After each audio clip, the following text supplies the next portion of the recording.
अगर आप भी हम्पी आने का प्लान कर रहे हो और सोच रहे हो कि कहाँ स्टे करें, तो चलिए मैं बताती हूँ। Welcome to lotus Riya home stay. Lotus Riya home stay में हमारा एक्सपीरियंस काफ़ी अच्छा रहा। हमारे जो होस्ट थे उन्होंने कुछ DIY करके पूरे होम स्टे को बहुत ही अच्छे से सजा के रखा था। एंड ऑलरेडी मैंने डे 1 और डे 2 की वीडियो डाल रखी है हम्पी में, जिसमें मैंने आपको दिखाया है Virupaksha temple, Kadale Kalu Ganesha temple, Sasive Kalu Ganesha temple, Shri Harikrishna temple, Hazara Rama temple, Pushkarani and साथ ही साथ मैंने आपको दिखाया था नरसिम्हा जी की टेम्पल जो कि बादाबी लिंगा के पास थी, और अंडरग्राउंड सेवा टेम्पल भी, ब्लैक पुष्करणी, क्वींस बाथ, और मैंने lotus Mahal, elephant stables and museums को भी आपको दिखाया था। और लास्ट में हम गए थे शाम में मातांगा हिल, वहाँ का सनसेट एंजॉय करने के लिए। और अभी मैंने जितने भी प्लेसेस का नाम लिया, मेरी सारी हम्पी की वीडियोस का मैंने एक प्लेलिस्ट बना रखा है जिसका लिंक आपको डिस्क्रिप्शन में मिल जाएगा। तो आज था डे 3 और डे 3 को हम जा रहे थे हम्पी के एक ऐसे जगह पे जहाँ पे बोला जाता है कि ये birth place of Lord Hanuman है। जी हाँ, अंजादरी हिल। और ये अंजादरी हिल लोकेटेड है रीजन ऑफ किसिकिंधा में। किसिकिंधा का वर्ड आपने ज़रूर सुना होगा अगर आप रामायण पढ़े या सुने या देखे होंगे तो ये वही मंकी किंगडम था जिसका मेंशन रामायण में था। और यहाँ बोला जाता है कि हनुमान जी एंड राम जी सबसे पहली बार यहीं मिले थे। तो अभी हम लोग वहाँ पे हैं जहाँ पे कहते हैं कि श्री हनुमान जी का जन्म हुआ था, बर्थ प्लेस है। अगेन यहाँ आने के लिए आपको हम्पी में एक ऑटो बुक करना होगा एंड ऑटो वाले भैया हमें यहाँ ड्रॉप कर गए। उसके बाद हमने यहाँ पर अपने पूजा का सामग्री लिया और यहाँ पे भगवान श्री राम का स्टैचू था नीचे में ही, और नीचे में थोड़ा बहुत मंदिर थी छोटी सी। एंड फिर हमें चढ़ना था हिल टॉप पे। एंड मैं आपको बता दूँ कि हमें टोटल 575 स्टेप्स चढ़ के जाना था। जय श्री राम, जय श्री राम, जय श्री राम।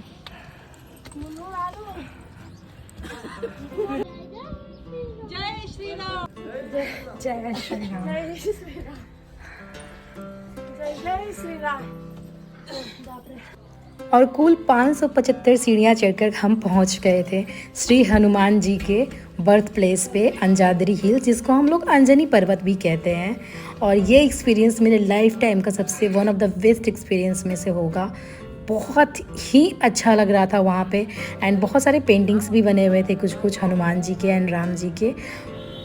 अंजनी पर्वत पहुंचकर सबसे पहले मैंने भगवान श्री राम, सीता माँ और हनुमान जी का पूजा किया। और फिर पूजा करने के बाद ना बाहर ऐसे नारियल फोड़ने वाला एरिया बना हुआ था, वहाँ पे नारियल फोड़ा, कुछ प्रसाद चढ़ाएं। और वहाँ पे बहुत सारे मंकीज़ थे, मगर सारे के सारे मंकीज़ ना काफ़ी शांत थे, वो आपको बिल्कुल भी नुकसान नहीं पहुँचाएंगे। वैसे अगर आप लोगों को पता हो तो कमेंट सेक्शन में बताना, ऐसा क्यों होता है कि जहाँ पे भी हनुमान जी से रिलेटेड कुछ भी होता है वहाँ पे मंकीज़ ज़रूर होते हैं। एंड अगर मैं टाइमिंग की बात करूँ ना, अगर आप यहाँ आना चाहते हो तो आप अर्ली मॉर्निंग ही आना, क्योंकि फिर दोपहर होते होते धूप बहुत ज़्यादा हो जाती है। एंड व्यू देखो यार तुम, कितना सुंदर व्यू है। तुम भद्रा नदी क्रॉस कर रही थी एंड पूरा हम्पी का दिख रहा है। एंड मातांगा हिल जो हम कल सामने गए थे वो भी यहाँ से दिख रहा था। तो जय श्री राम। हम यहाँ से निकल करके फिर गए यहाँ पे जस्ट सामने में ही कोरैकल राइड के लिए। कोरैकल राइड हम्पी में काफ़ी फेमस है एंड ये मस्ट डू है। कोरैकल राइड्स एक्चुअली क्या है ना, कोरैकल्स बोलते हैं, वो राउंड बोट्स होते हैं और वो राउंड बोट्स बने होते हैं बैम्बू के। तो जस्ट अंजनी पर्वत के सामने वाले ही आपको एरिया में चले जाना है, वहाँ पे कोरैकल राइड होता है। और वहाँ बिल्कुल भी क्राउड नहीं होता है। आप जब जाओगे तो वहाँ पे 2-3 लोग अपना बैनर लगा के बैठे रहते हैं। फिर वो आपको कोरैकल राइड के लिए इस रिवर के पास लेकर आएंगे, थोड़ा सा वॉकिंग डिस्टेंस पे है ये रिवर। और फिर हम लोग चल पड़े कोरैकल राइड के लिए। कुछ इस तरीके से गोल नाव रहती है और नाव पे तो मैं बहुत बैठी हूँ, बट ये गोल वाली नाव पे बैठने के लिए मैं बहुत ही ज़्यादा एक्साइटेड थी। और सबसे पहले मैंने भैया को बोला कि भैया मुझे वीडियो बनानी है तो थोड़ा स्लो चलाना। एंड यहाँ से हमें अंजनी पर्वत भी दिख रहा था।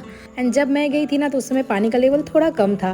बाय द वे प्राइस बता दूँ, प्राइस जो है वो नेगोशिएबल है। तो हमने आई थिंक 3000 पे किया था 2 पर्सन के लिए।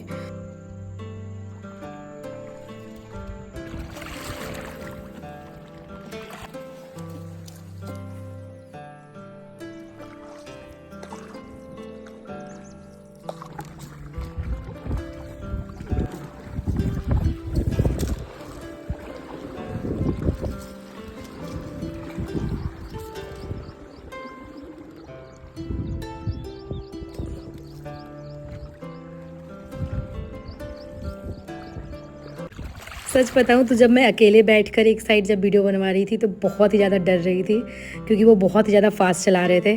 बट मैं वीडियो बन रहा था इसलिए मैंने बिल्कुल भी साउट नहीं किया। एंड बोट वाले भैया ने मुझे ये फ्लावर भी तोड़ कर दिया वहाँ से। फिर हम सामने में चले गए एक कैफ़े में, जो कि उसका पूरा बैम्बू वगैरह से बना हुआ था नेचुरली। और ऑप्शंस तो फूड के उन्होंने मेन्यू में बहुत बट अवेलेबल, बस पूरी सब्जी ही थी तो हमने पूरी सब्जी एंजॉय किया और जूस वगैरह। बाय द वे कैफ़े का नाम मैं स्क्रीन पे आपको दिखा दूंगी। उसके बाद हम चले गए देखने के लिए वो जगह जहाँ पे बोला जाता है कि सुग्रीव रहते थे। वीडियो के स्टार्टिंग में ही मैंने आपको बताया था कि ये जो पूरा रीजन है उसको किसी-कंधा बोला जाता था। तो किसी-कंधा में ही तो सुग्रीव रहते थे ना, तो उनका बाली का जो गुफा है ना वो अंदर है, हम लोग वो विजिट करने जा रहे थे। और उससे पहले पंडित जी थे, उन्होंने हमें टीका वगैरह लगाया और फिर हम बढ़ गए आगे। आगे आने के बाद मुझे कुछ इससे स्ट्रीम दिखा जिसमें बहुत सारी पोटलियाँ बांधी हुई थी और कुछ पेंटिंग्स भी बने हुए थे हनुमान जी के और बाली की जो फाइटिंग थी वो सीन्स के। एंट्री करते ही ना यहाँ पे छोटे छोटे बहुत सारे टेम्पल्स बने हुए हैं, तो कुछ को हमने विजिट किया और ये था मेन गुफा।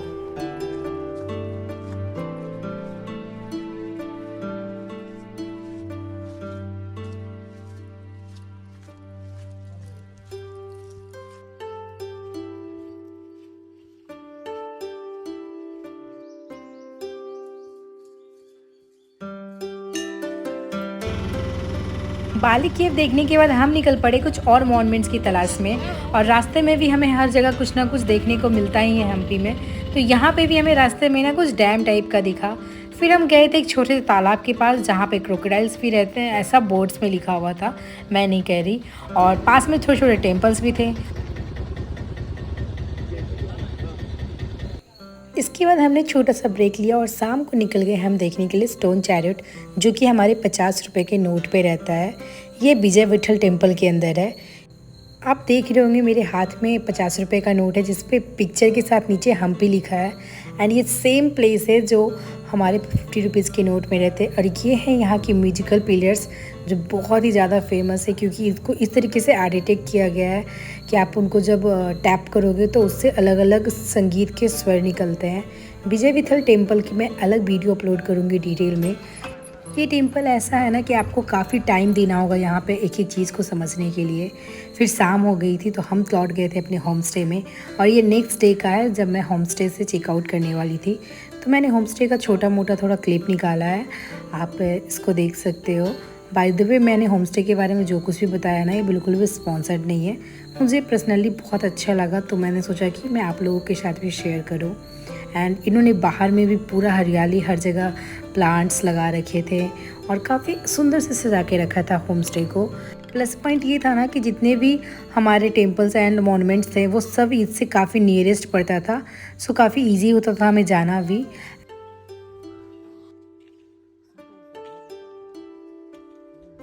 इसके बाद हम बाहर गए और थोड़ा खाया पिया, थोड़ा एक्सप्लोर किया।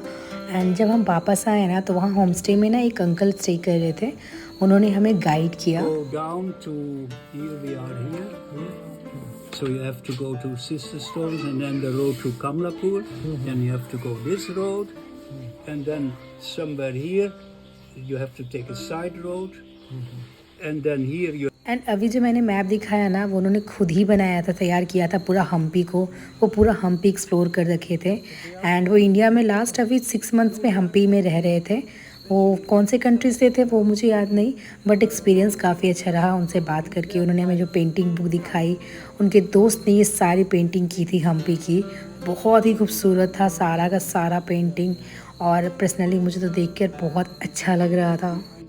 और फिर समझ में आ रहा था कि लोग क्यों कहते हैं कि बाहर निकलो, घूमने जाओ तो एक्सपीरियंस मिलेगा, नए नए एक्सपोजर मिलेंगे। फिर हम हम्पी के नियरेस्ट जो स्टेशन है वो है हॉस्पेट जंक्शन। वहाँ से ट्रेन लेकर के हम पहुँच गए बैंगलोर।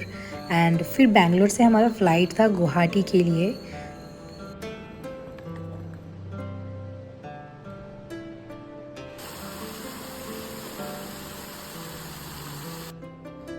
Thanks for watching. अगर वीडियो पसंद आई होगी तो लाइक कर देना, और अगर आप मेरे चैनल पे नए हो तो सब्सक्राइब करते हुए जाना अगर इस तरीके के और वीडियोस देखने हैं तो। एंड पता है गुवाहाटी पहुंच करके ना मुझे मालूम चला कि अरमान मलिक मेरे फ़्लाइट में था। Okay bye.